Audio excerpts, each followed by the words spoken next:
thank you for joining us. I'm Aaron Porras with ILTV's weekly program, One-on-One with Alan Dershowitz. We want to give you, our viewers, the chance to have your questions answered by Professor Dershowitz, one of America's greatest legal minds. He's a leading expert on criminal and constitutional law, civil liberties, and the Arab-Israeli conflict. Today we have a special edition of the show where we recapture the finest moments in commentary, bringing you the best of One-on-One with Alan Dershowitz. Many leaders and great thinkers have joined the show to ask Professor Dershowitz about peace, politics, and policy, and we've selected a special few for this edition of the show, so let's begin. There is a lot going on in Washington. It seems that many Americans are still fighting the last election campaign well after President Trump's first 100 days in office. President Trump just fired FBI Director James Comey, as we all know, which many are comparing to what took place back in 1973 with President Richard Nixon. Now, why did this happen, and what kind of impact do you think it will have on Trump's legitimacy as the leader of the United States? Well, first, there's no comparison to Nixon. The reason Nixon was impeached and why the Saturday Night Massacre of Archibald Cox had so much of an impact is that immediately the Attorney General and the Deputy Attorney General both resigned in protest. Nothing like that has happened here. This is a little bit more complicated. What happened is a very able Deputy Attorney General named Rothstein wrote a memo saying that basically Comey can no longer lead the FBI. He doesn't have the real credibility to do so. He's made too many mistakes. We don't know whether Rothstein wrote that memo on his own or whether he was urged to do it by the Attorney General or by the President himself. We need to find that out. The President then, I think, took advantage of that memo to do something that he probably wanted to do anyway, and that is fire Comey. So I think there are several separate questions. Should Comey have stayed on as the head of the FBI? I think the answer to that is no. I think he did lose the confidence of just about everybody, the way he dealt with the Clinton email investigation. Second, should it have been Donald Trump who fired him? I think the answer to that is also no, because he was under investigation, and the appearance of lack of justice can be very serious. But the third question is, if Donald Trump replaces Comey by an even more qualified, objective, neutral person, this will be a 1 or 2 day story. On the other hand, if he picks one of his cronies, it will be a bigger story. And then the final question is, if he doesn't pick an appropriate head of the FBI, Congress should call for an independent investigation with a commission like the 9/11 Commission or like many of the commissions that Israel has had over the years, headed by a former judge, headed by some very prominent people whose objectivity could never be questioned. So I think this is a serious issue, but I think it can be retrieved if President Trump does the right thing now. All right, Professor. Well, let's turn to a very different topic, much closer to home here in the Middle East, but with very global implications. Millions of refugees have been fleeing from the Syrian conflict. Europe and the United States have been concerned about accepting these refugees onto their shores, but Jordan, Syria's neighbor, has been flooded with over 1 million Syrians fleeing for their lives. Now, while many are not aware of this, Dr. Jim Gordon of the Washington-based Center for Mind-Body Medicine has not forgotten and is actually in Jordan right now. So let's hear from him. Hi, Alan. It's good to be with you again. I remember very well our mutual good friend Danny Grossman bringing me to your synagogue last fall to introduce us. We're here in Jordan right now, me and my Center for Mind-Body Medicine team, and we're working here with Syrian refugee leaders and with aid workers and with the Institute of Family Health of the Noor al-Hussein Foundation. And our work here, as it is in Israel and Gaza, is to teach people how to understand and help themselves using simple techniques of self-care and group support, and then to share what they're learning with the whole population. And here in Jordan, our focus is on Syrian refugees who've been terribly traumatized by the work there. And I just wanted to say that this program really would not have been possible without Danny bringing our Gaza faculty through Israel and into Jordan. So I'm very grateful to him for that. And our work in the region is always about helping people to understand and help themselves. And in the process, as the understanding of themselves grows, so too does the understanding of the other, the opposition, or people who are even seen as the enemy. And we've seen incredible results in terms of people being able to reduce their levels of trauma.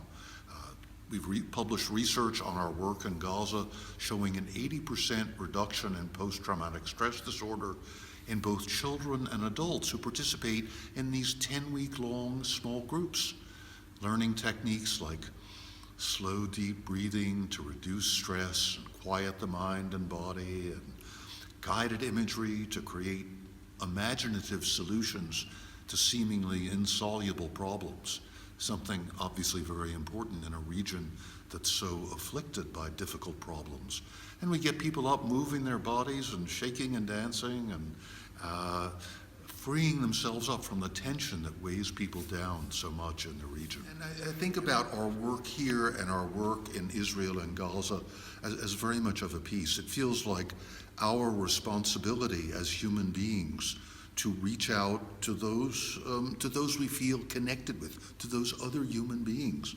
We're all in this larger circle of humanity here on this planet. And we've become, over the years, we've been working in Israel and Gaza since 2002, and I believe we're the only group that's working on a population-wide level with psychological trauma in both those places. And we have opportunities not only to work in Israel and to work in Gaza and sometimes to work in the West Bank as well, but also often enough to bring Israelis and Palestinians together in our training programs. And Danny's been enormously helpful in making that possible as well. And when we come together, we're able to promote, not only to teach people these techniques, these evidence-based scientific techniques of meditation and movement and working with drawings and imagery, but also to give people an opportunity to understand each other. And a couple things I wanted to sort of add. If viewers are interested in learning more, they can look at our website, cmbm.org. And they'll see articles from the New York Times about our work, and also a 60 Minutes video that features our work with war-traumatized kids in both Gaza and Israel. And Alan, I think one of the questions that comes up as I'm talking with you is, how do you see this work of helping people to understand and help themselves? How do you see it as potentially contributing to the peace process? And what do you think that we can do as experts? I'm a psychiatrist and a professor at Georgetown Medical School, and our team are health and mental health professionals, community leaders. What can we do to promote better understanding and to facilitate the peace process? So I look forward to hearing your answer, and it's great to be here with you. Oh, it's absolutely amazing what this group and this great doctor are doing. Look, no country in the world does as much to protect the rights and the interests and the health of enemy civilians. We're talking about Syrians. Syria is an enemy country, as Israel does. And it takes an Israeli Air Force Colonel, Danny Grossman, to have brought this about. Look, in the United States, there's a lot of resistance to even allowing Syrian refugees in. Likewise, we see that in many parts of Europe, but in Israel, Israelis are crossing the border at risks to themselves and promoting the health of Syrian civilians. I think this would contribute enormously to the peace process, and I think kol hakavod, all honor belongs to the people who are doing this and the great organizations. So I urge people to go on their website, watch the 60-minute, contribute, do whatever is necessary to promote Israeli efforts to help civilians. Look, as the Bible said, be good to strangers because we were strangers in the land of Egypt, bringing it up to date. Be kind to refugees because we tried to become refugees in the 1930s and 1940s, and no country would accept the Jews. And so I think Jews and Israel have a special obligation to be kind to people who need kindness and healing at this point in time. So congratulations on your great efforts, and keep it up. And if there's anything I can do to be helpful, just please let me know. You are known as one of the greatest proponents of the two-state solution, but it's quite obvious that this widely accepted term means many different things to different people. So we thought we would dedicate some time on this program to really hashing this out. So to help us do that, let me introduce our first guest, Galia Golan-Guild. Professor Golan is based at the Lauder School of Government at the Interdisciplinary Center of Herzliya. She specializes in international conflict resolution, current political issues, and of course the Arab-Israeli conflict. We caught up with Professor Golan at a recent conference at Tel Aviv University in memory of Ron Pundak, known as the architect of the Oslo peace agreements. Let's hear what is on her mind and what she wants to ask about the future of negotiated settlements. I found that in my own research that there were, over the years, many opportunities, and I was not the only one to find this. There were a number of opportunities to make a peace, with originally with Jordan, Egypt well before the 73 war, and with the Palestinians. One of the major obstacles has been something that Danny Bartal talked about, and that is the attitude amongst Israelis, not only the negotiators but the public, that all of this territory is ours. The other thing is this conception or this idea that the Arabs will never really accept us here. This is why Bibi wants not only recognition, because we got recognition from the Palestinians, not only recognition of our right to be here, which we also got from the Palestinians, but he wants the recognition of our right to be here as Jews, meaning that this is ours, which I'm not sure he's going to get. So my question really is, and I think this came from the discussions here today, is there a basis for making a deal? I believe that there has been a basis and that we could have had a deal a long time ago. But I look to people, lawyers, international lawyers, people who've dealt with this in the past and people who now want to take it on. How do they perceive a deal that will bring about the kind of two-state solution, which is the only real solution possible at this point in time? How to bring that about, bearing in mind the prejudices that we have on the Israeli side, the fears that we have on the Israeli side, but also the very basic necessity or the basic requirements of an agreement which will mean Israel pulling out from the occupied territories and allowing a genuinely sovereign Palestinian state next to the state of Israel. Well, it's a great question, and it goes to the heart, obviously, of whether or not there can be a two-state solution. I believe there can and must be a two-state solution, though I don't think we'll ever have agreement as to the basis for the two-state solution. We'll never have agreement as to who was at fault and why we don't have a two-state solution. My own view, though I favor strongly a two-state solution, it has been almost exclusively the fault not of necessarily the Palestinian people, but the Palestinian leadership, particularly the religious leadership. When al-Husseini in 1937, 1938, in his testimony in front of the Peel Commission, basically turned the issue into a religious issue, not a territorial issue, not a political issue, where he rejected the notion of a Palestinian state, saying, we don't want a Palestinian state, we just don't want there to be a Jewish state. The Palestinians had an opportunity to have a state. After the Peel Commission, they rejected it. They had an opportunity to have a state after the United Nations partition. In 1947, they rejected it. There was an opportunity in 67, Land for Peace. They went to Khartoum and rejected it. There was an opportunity in 2000, 2001 with the Ehud Barak and Clinton. They rejected it. There was an opportunity in 2008 with Ehud Olmert. They rejected it. So I think the fault is largely on the side of the Palestinian leadership, and that doesn't mean that that everybody has to agree with that. You can have disagreements as to the cause, disagreements as to the current situation, but agreement as to a two-state solution. I would also make a sharp distinction between ending the occupation and ending the settlements. Let's be very clear. Military occupation is completely lawful as long as there is any military resistance. And that was clearly shown by the mistaken decision, a decision which I supported, but in retrospect was a mistake, of Prime Minister Sharon to end the military occupation of the Gaza. What he should have done is ended the settlements in the Gaza. Those are not proper. They should have ended. They did end. But he should have kept a military presence to prevent Hamas, a terrorist organization, from taking over and using the land as a launching pad for rockets and a launching pad for terror tunnels. And I think many Israelis have learned the lesson. on the West Bank as well.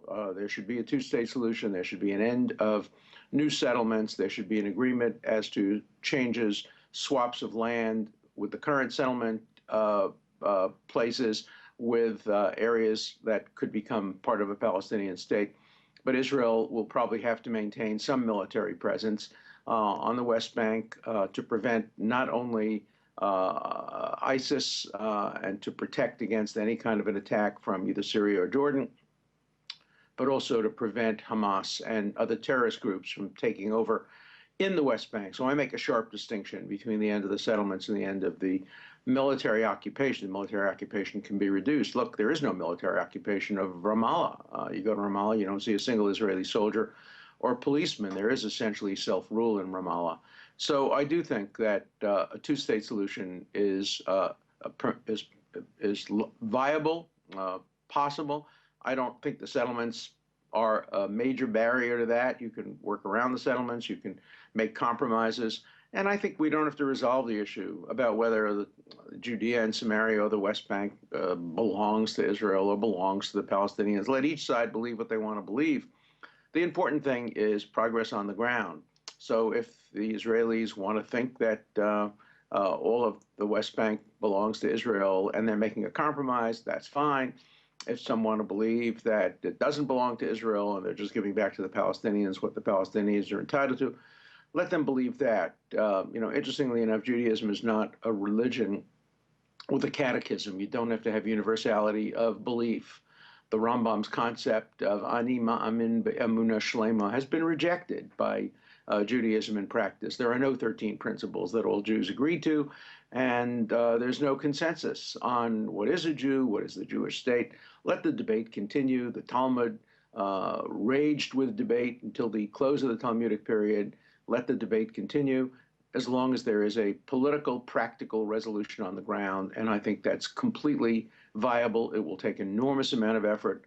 Look, it took so many years for Israel to be established as a state. There was so much dispute among Zionists as to whether Israel should be a homeland or a state, and that took years to resolve. Finally, Ben-Gurion's views prevailed, compromise views prevailed, and I think it will take years, perhaps, before a completely viable solution to the West Bank will be established, but I think it's the only viable solution. And so I'm continuing to support the two-state solution while insisting that we don't have to have a conceptual or theoretical agreement about the basis on which it should come into existence. Let's turn to another question, this time getting away from the Middle East. Jon Capello is a former U.S. Air Force pilot who now works for a prestigious Washington think tank. Let's hear from him. Hi, my name is Jon Capello. I'm presently a senior fellow with the Foundation for Defense and Democracies in Washington.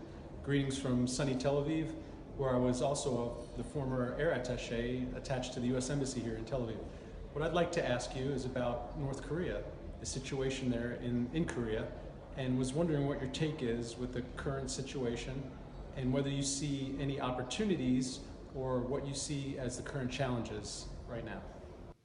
Well, first, I never like to correct Natasha, but she said, let's move away from the Middle East. North Korea doesn't move away from the Middle East. The issue of North Korea directly involves the Middle East, because one would have thought we would have learned the lessons of North Korea before we made the terrible deal we made with Iran.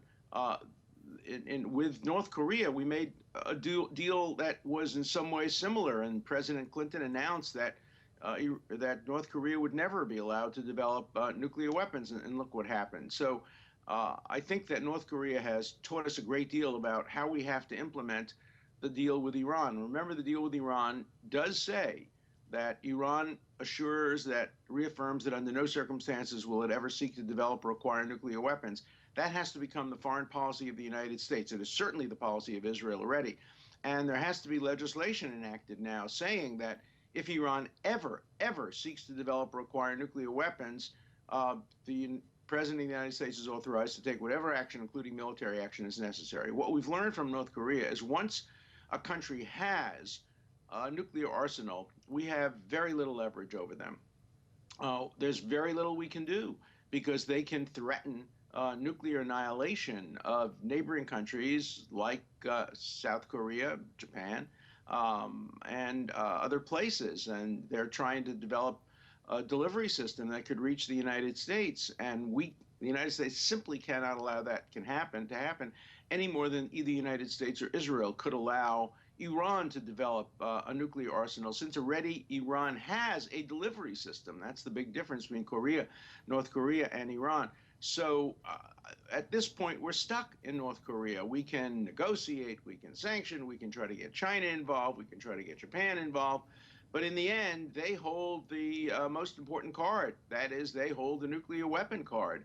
And we can never allow that to happen again. We made a terrible mistake allowing Pakistan to develop nuclear weapons. That was some ways understandable because India had nuclear weapons and the two of them are in a face-to-face conflict. But of course, Pakistan's nuclear weapons could someday fall into the hands of terrorists. And North Korea is such an unstable country that the idea that it is one of the handful of countries in the world that has a nuclear arsenal is frightening indeed. So I hope the president does whatever he can to constrain and contain North Korea's nuclear arsenal. But with Iran, containment and constrainment will not be enough. Remember, too, that it was an Iranian leader who said that if Iran develops nuclear weapons and drops a bomb on Tel Aviv, it will end Israel, because Israel is a one-bomb nation. And even if Israel retaliated and killed 20 million Muslims, he said, this was Rafsanjani, the more moderate person who recently died. Rafsanjani said the trade-off would be worth it because essentially it would destroy Israel and Islam would survive. So for religious fanatics who see the Israel-Palestine and Israel-Arab and Israel-Muslim conflict as a religious conflict, to give their leaders, their mullahs, a nuclear arsenal would be an absolute disaster and an existential threat to Israel. So let Korea be a lesson to the world that no other irresponsible country should ever be allowed to develop nuclear weapons. All right, Professor Dershowitz, I'd like us to turn back to Jerusalem now. How do you see the recent UNESCO decision downplaying Israel's connection to Jerusalem, if at all? Is the cup half empty because the UN is continuing to make these resolutions against Israel, or is the cup half full because fewer countries actually supported this very decision? First of all, UNESCO ought to be abolished. It serves no legitimate function. It has destroyed its own credibility as a neutral arbiter of history, a neutral arbiter of what is important in the world. Nobody should contribute to UNESCO. I'm pleased that Israel has cut its contributions to UNESCO. I'd like to see the United States completely cut its contributions to UNESCO. UNESCO performs no useful function in the world today that justifies the bigotry that comes out of its offices every time it has an occasion to speak of Israel. Having said that, this UNESCO resolution at least acknowledges that, hey, maybe a Jew or two may have lived in Jerusalem once during its history. Absurdly, it doesn't focus on the centrality of Jerusalem to a Jewish life.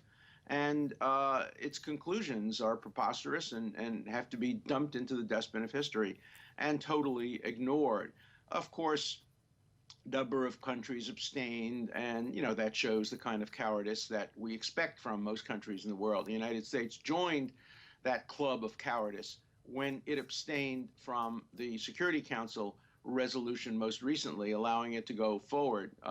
Abstention is an act of lack of courage and lack of principle, but it's better than a vote in favor of bigoted resolutions of this kind. So let's not get focused on UNESCO. I don't think very many people in the world pay attention to it. It's lost its credibility.